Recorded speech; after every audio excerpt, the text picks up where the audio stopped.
Now, let's say that the lab results come back, and you need to understand that. In Utah, there is only one lab that is certified properly to be a legal result. There's a number of other labs outside the state, but there is nothing else inside the state that can actually provide a certified result. Make sure that the result comes back from this one. It's called ALS lab, Apple Lion 70. If it doesn't come from ALS and it's within the state, it might not be a valid sort of a result. Now, ALS's report is everything is on one page. They will usually show, for example, if there was 3 samples taken, they will show that there was 300 square centimeters sampled. If maybe there was 4 samples or 2 samples taken, they'll reflect that by saying there was 400 square centimeters or 200 square centimeters.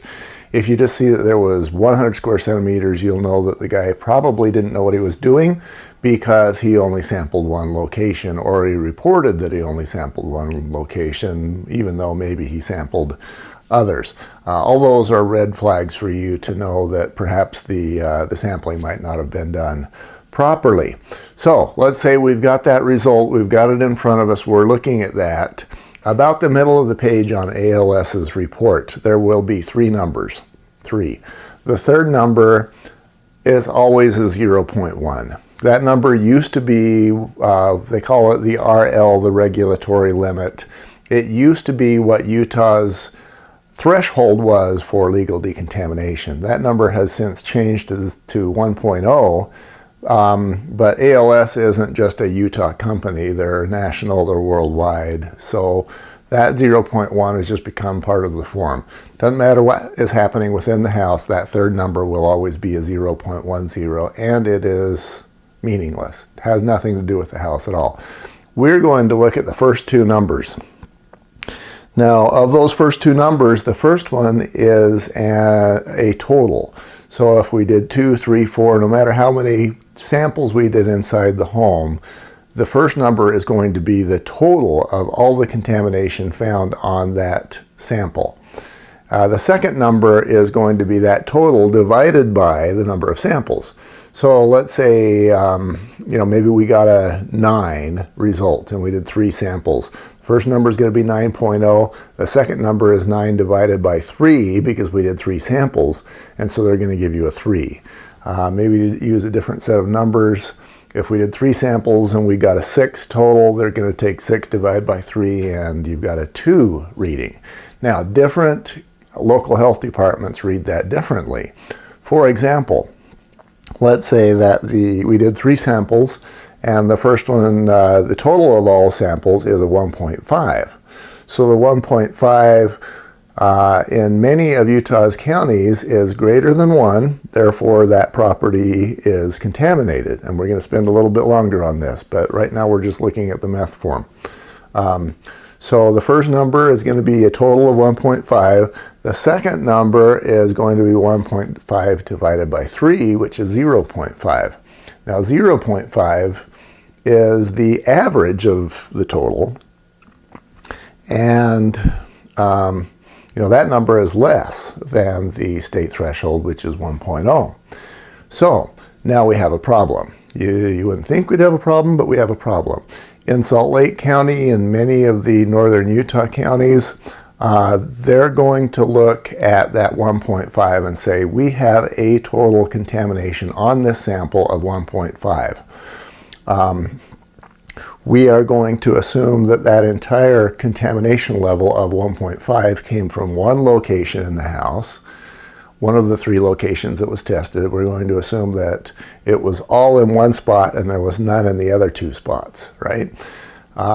So since there was a spot in that house that is contaminated, therefore that spot is contaminated, therefore the entire home is contaminated, and the entire home needs to be decontaminated. Now, if you can follow that logic, you might be a little bit smarter than me, but that is exactly what many of the local health departments in the state do. Is it right or is it proper? You can have that argument all day long with the local health department. They don't care.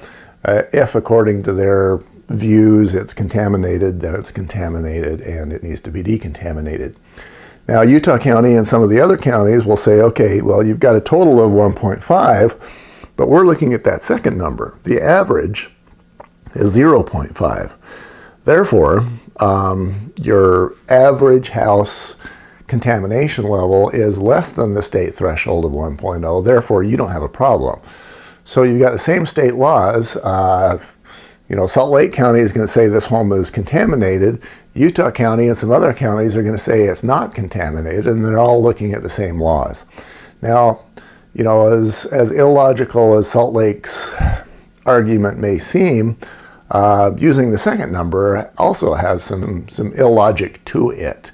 For example, let's say that we have a total of maybe a 2.9 on the first number. So we're going to get like a 0.97 for the second number. You know that it is not going to be evenly distributed. Yet that 0.97 is assuming that it's evenly distributed, which it is not. And Utah County is going to say, not a problem. Now, a wise person might say, hey, we need to retest and just make sure that we really do have, a 2.9. Obviously, any sampler or remediator will tell you that if you sample, maybe this part of the wall, you will get a number. And then if you move over or up or down or to a different wall, you will get a totally different number. And, that number will be perhaps more, perhaps less than the first sample.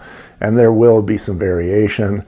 And, who knows how much variation there may be. Maybe the smoker was against this wall, and maybe you sample that wall. So you've got those sorts of variabilities going. So, I want you to have all this in your mind as you see these results. Because, for example, if you have a number that comes out, maybe a 0.95 on the first number and a 0.31 or 0.32 on the second number, your first inclination, regardless of the county, might be, well, I'm good. And maybe you might not be, especially if they didn't get the HVAC system well, or if they were sampling the wrong kinds of locations, cabinets, tables, floors, whatever. All right, so that is how to read an ALS report.